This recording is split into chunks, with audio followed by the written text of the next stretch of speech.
Let's shine by seeing the best in all of us and by looking out for each other. Let's stay healthy. Let's shine together.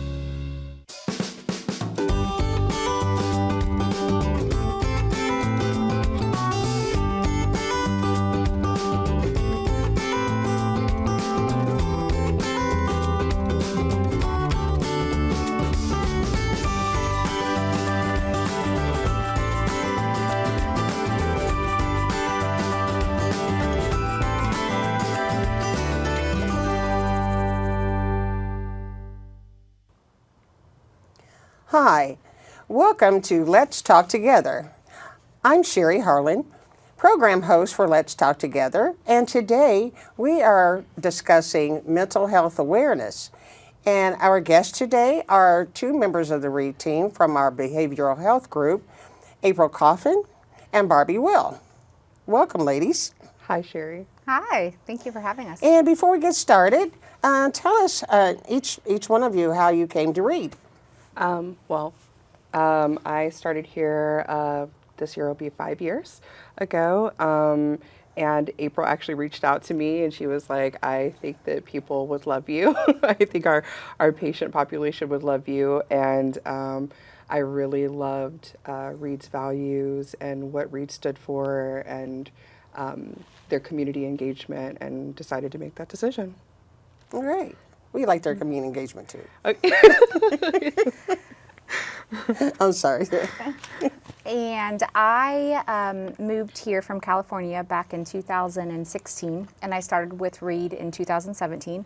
And I chose READ because of the community involvement and engagement and just their desire to lift people up and support the community and make our community healthier. So I really wholeheartedly believe in READ's mission, and I feel like it's something I can identify with. And then kind of like Barbie said, she's amazing, so I wanted to snag her up, and together I think we support READ's mission. And before you started, I know that both of you also, I've worked with you in the community doing various events, so you're definitely telling the truth because you actually are walking the walk. So thank you. Thank you. April, can you share some of the reasons it's important to focus on your own mental health? Oh yeah, well let me first start, so May is Mental Health Awareness Month, and so we are strategically wearing green. Yeah. Okay. This year, Mental Health America's theme is, will be seen in green to support hope and support the mental health awareness. So every year there's a different theme. So this year's theme is where to start. Mental health is in a changing world. Mental health is important because it really talks about it focuses on our emotional, psychological, and social well-being. It's how we think and feel and act. It's like our everyday life. And so it's how we manage our stress and relate to others, and our problem solving, our decision making, and so that's why it's very important. So being able to maintain good mental health is kind of like how we can be healthy as individuals. We cannot get away from mental health. So it's just very important. That's why it was so important to have your team that comes out in the community with us to explain just the benefits of good mental health. Oh, definitely. And Barbie, what are some things that can negatively and positively impact our mental health? So, Mental Health America, with their whole campaign, identified the top 4 things that impact our mental health. Those being our technology, loneliness, our social factors, and there was one more, April, I can't quite remember. Let's see. Social drivers, current events. Sorry. If you look at the screen, so the current events, politics, our constant awareness of what's going on in the world is starting to show in our population. And so 73% of adults are saying that they feel overwhelmed by the number of crises going on in the world, because we're constantly getting that from the news, we're constantly getting that from social media, and that can be very overwhelming, especially if you're at home and you want to help and you want to make an impact and you feel like you can't. With technology, I mean, we spend a large amount of time on our screens, and that can lead to some feelings of disconnectedness, especially with social media. We engage a lot with social media. We see what other people are doing, and we get a little bit of FOMO, that fear of missing out, which then impacts our mental health. And then looking at loneliness, loneliness is huge, and I'm glad that we're having that discussion, because over half, I think it was 58% of adults, say they feel lonely, and having the low social interaction has devastating effects on our mental and physical health too. I believe research shows that that low social interaction has the same impact of smoking a pack of cigarettes every day on our physical health. It's twice as harmful to our health as obesity, and it's just as harmful as an alcohol use disorder. And then we also have those social drivers that I had mentioned, like what access do you have to your resources? What community do you live in? What's your socioeconomic status? Do you have the money to pay for mental health care? Do you have health insurance? Like what is available to you in your community, and what access do you have? Do you find most of the time people just aren't aware of resources? Oh, definitely. I get calls a lot of the times from people in the community, and they just want to know, okay, if I can't get in with you right now, like where can I go? Which is why I love the fact that we do all of our community engagement that we do, because it, especially when we're partnering with some of the other community agencies like Centerstone and Meridian, we're showing like, hey, here we all are together and we want to help everyone in our community, and here's what information we can give you. And so, so people, they really want those resources, but sometimes they're not always out there and visible.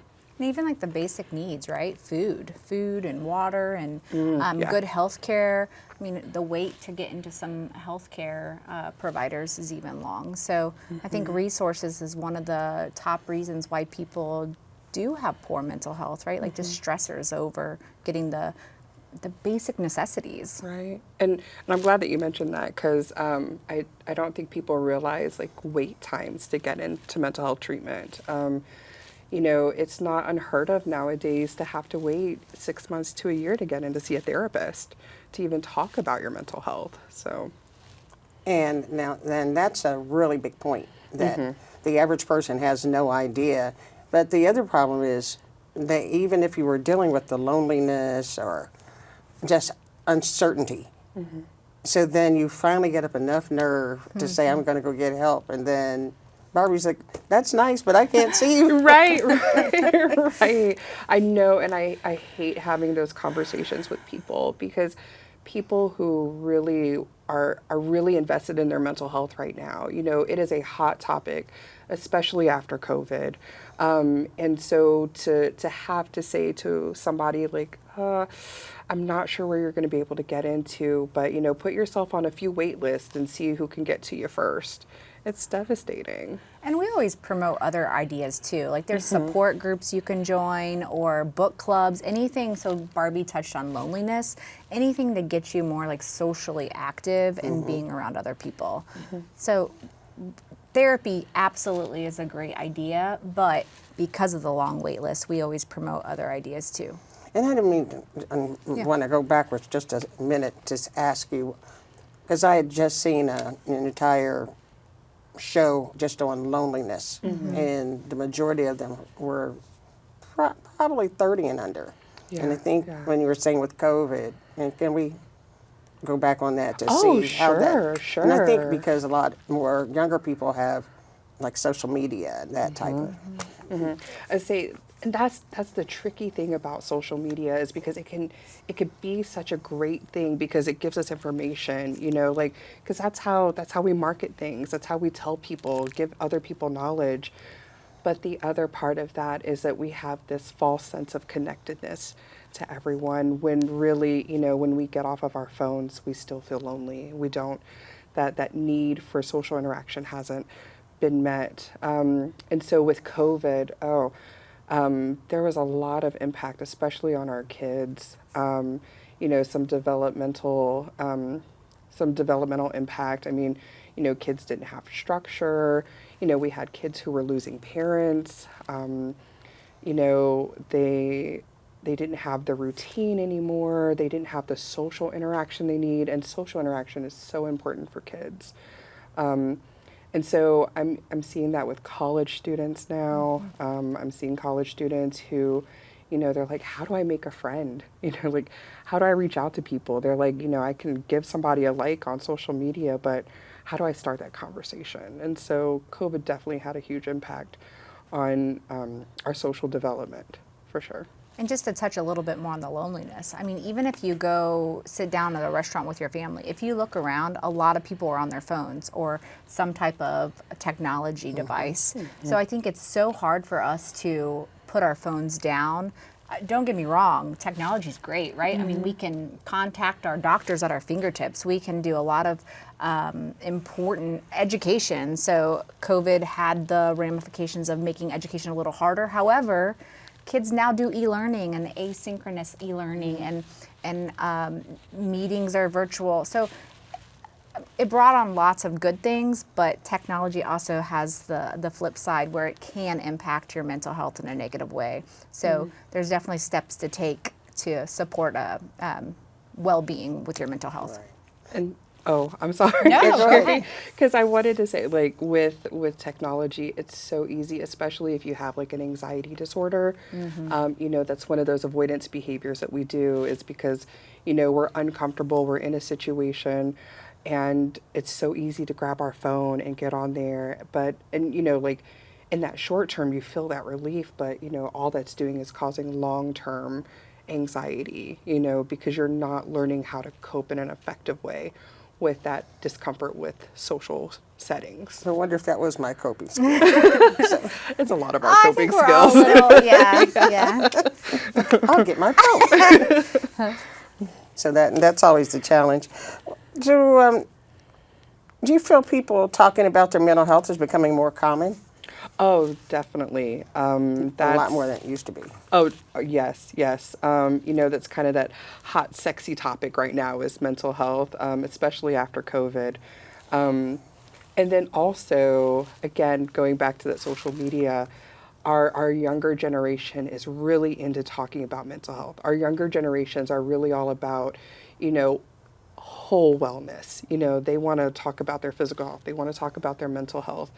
And so it's not uncommon to see, like, when you're going through, like, say, TikTok, videos about, like, oh, these are signs that you may be depressed, or these are signs that you may be anxious. And, you have therapists now who are engaging in social media, and they're saying, like, hey, here's some coping skills.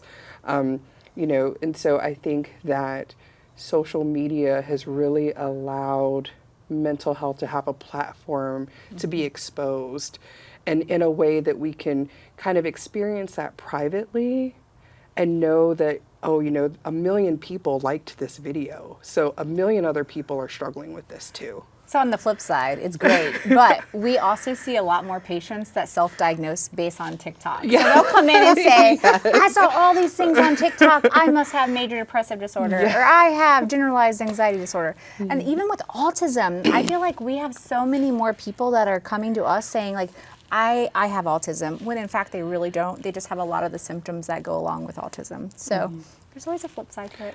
Yeah, definitely.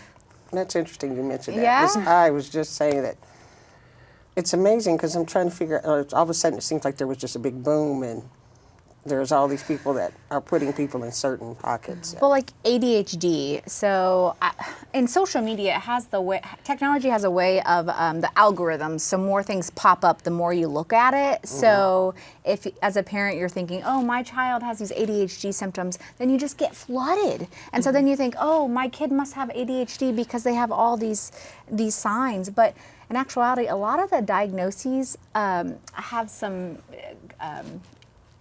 symptoms that are related to each other. So that's why you have to go to a professional to be diagnosed, and don't just diagnose from TikTok or. And that's what I was about to say. Or go to your physician. Right. Say you definitely want to make sure that you're talking to a professional about it, and because I've started to incorporate into my practice, like when people tell me they see a video, I'm like, okay, show me the video. And then, they'll get their phone out, they'll show me the video, and I'm like, okay, yes, those are some of the signs, but that's also a sign of like depression and anxiety and PTSD and like what April was saying, they all have very similar symptoms sometimes, and they can present in different ways. But I think we as therapists are excited to see more people talking about mental health and being okay with it. So instead of 5 years ago, people saying, oh, I have depression, don't tell anyone, or I have ADHD. Now, more and more people are willing to talk about it. Yeah. So, I mean, that's a win for mental health and behavioral health.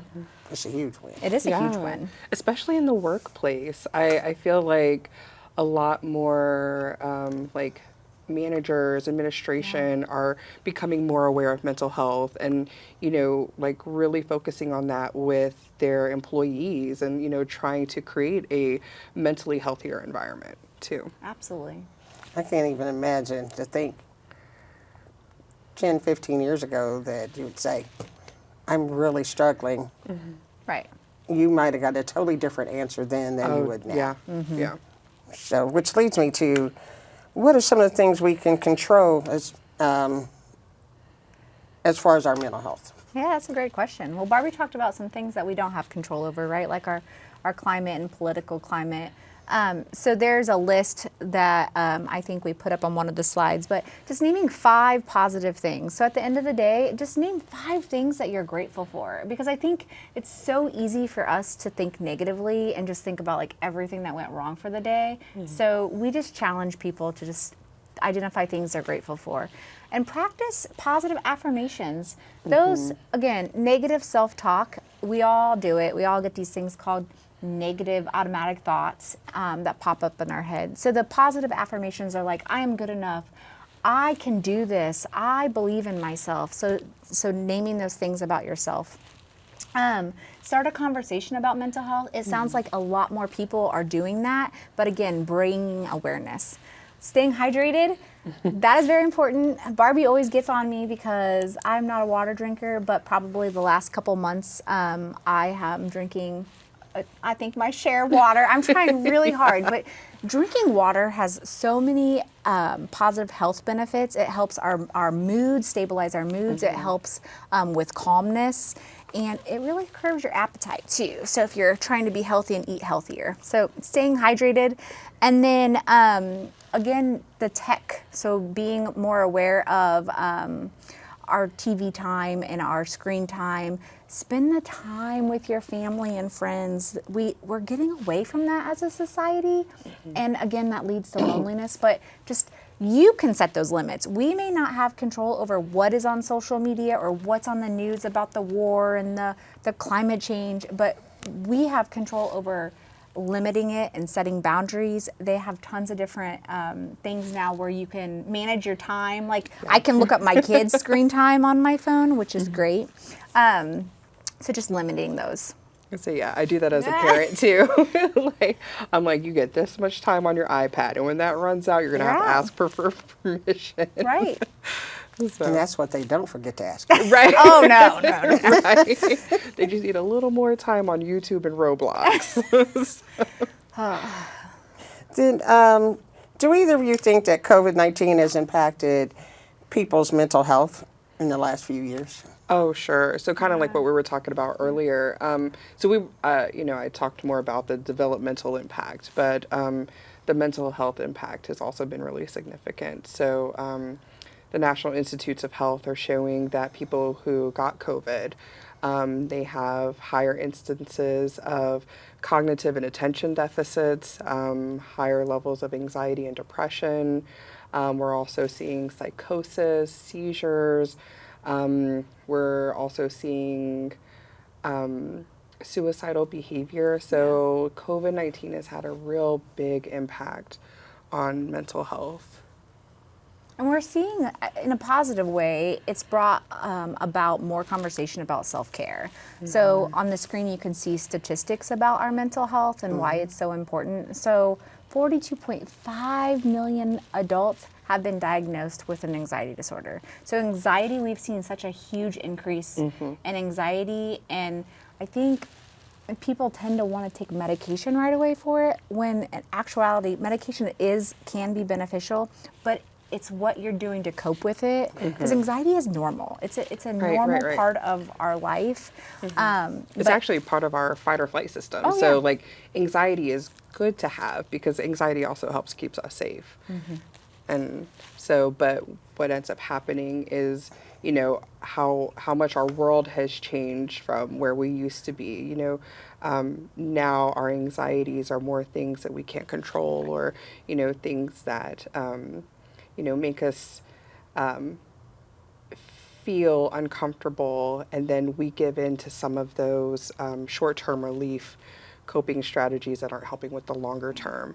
And medication can unfortunately be that sometimes. We're hearing a lot of people worried about finances, war, climate, those social determinants of health, like the lack of resources. So just we've seen a shift in mental health, and it's kind of an interesting shift that we've witnessed. So what are some suggestions you have for anyone who feels like they're struggling with their mental health? Oh, yeah. So we talked about support groups. So therapy is very difficult to get into right now. So join a book club. Join something that you're addressing that loneliness need. So there are support groups, there's churches, there are workout groups. Workout groups, right? Like that's one that April and I meetups. enjoy is so because being at Reed, you know, Matt, he does the, what is it called? What, I forget the exact name of the program. HIIT, I think. Yes, and like we have so much fun. Right. So it's hard, but we have a lot of fun because there's a social aspect to it. Right. So yeah, so that can be also one. So just getting involved in your community. Also, setting boundaries with technology. That is so important. I know we've talked about that a lot. So any key takeaway, set boundaries and limits for yourself and your children and your family. Get involved in advocacy. So elections are coming up, and vote for your politicians that are supportive of mental health. That's so crucial. Know your lobbying group. Know what your politicians stand for, because you know funding is becoming more difficult, and you and I were talking about that. So just advocate for the changes in politics, and then use the coping skills. So there are healthy coping skills that you can use. So like the mood boosters, basic needs. Make sure you're drinking water. Tell us about a mood booster. Oh, okay, absolutely. So I actually have some ideas, and if you wanted to share them with our audience. But so watch a funny YouTube video. I know we just said limit your electronics, but it's all about surrounding yourself with positive stuff instead of negative stuff. And balance too. Yes. And having balance. Balance is the key. Right. So mood booster is something that improves your mood. So it makes you happy. Read a funny article, talk with a friend, go jogging, do something that makes you feel better about yourself. And then again, addressing your basic needs. So you need to eat healthy, and you need to drink that water, stay hydrated. We have to process our feelings. So it's easy for us, even as therapists, to kind of like just keep going through it. But if you don't stop and process how you feel, it actually comes back and it hurts us in the long run. Acts of kindness, and this is why I love Read so much. So we are constantly volunteering in the community because it not only feels good, but you're helping other people. Like we all need to work together as a community to support one another. And then Relaxation, Relaxation, is stress thank you. relievers. Those are a big one. Yes. You know, doing anything to kind of help, especially with all the pressures that you get from like work and your relationships and school. It's really good to make sure that you have some stress relievers at the end of the day. You know, like doing that long soak in a tub with some Yeah. Epsom salts, or you know. Like some of my stress relievers are just like hanging out and like cuddling with my kids and, you know, like talking about our day, Yeah. you know. And then asking for help. So just making sure that you are talking to your therapist or your friends or your families, and surround yourself with positive people. So it's one thing to vent to your friends, like Barbie and I are friends, so we'll vent to each other, but we always lift each other up. We don't like live in that negativity, and we don't, we just find a way to lift each other up. Well, let me ask you, as we are wrapping up, what are some simple things we can do to improve our mental health? Yeah, so it kind of goes back to that toolbox, right? So just surrounding yourself with positive people, asking for help, talking to your doctor, locating resources. So again, some of the things we don't have control over sometimes is like our socioeconomic status or the wars going on. So just being able to set those boundaries with technology and talking to other people, changing policy. Sometimes that seems like it's bigger than what it is, but just using your resources. Yeah. And then also, like we've mentioned several times, like limiting like your phone time, your screen time, getting out there, hanging out with people, meeting new people, getting active. Yeah. So. Staying active is very important. That's why we enjoy the boxing class. But even if you're working, a lot of people are working and many hours to support that financial status. And so on your lunch breaks, get out and walk. The weather's starting to become prettier outside. So just being involved. Yeah. Well, great. We want to thank you, ladies, for joining us today so our community can learn more about mental health. Thank you so much for having us, Sherry. So Yeah, thank thank you you. so much for joining us on Let's Talk Together. And I'm going to have you look right at the camera there, Sherry, and do the same thing. And thank you, our viewers, for watching. Okay? Okay. And thank you for joining us today on Let's Talk Together.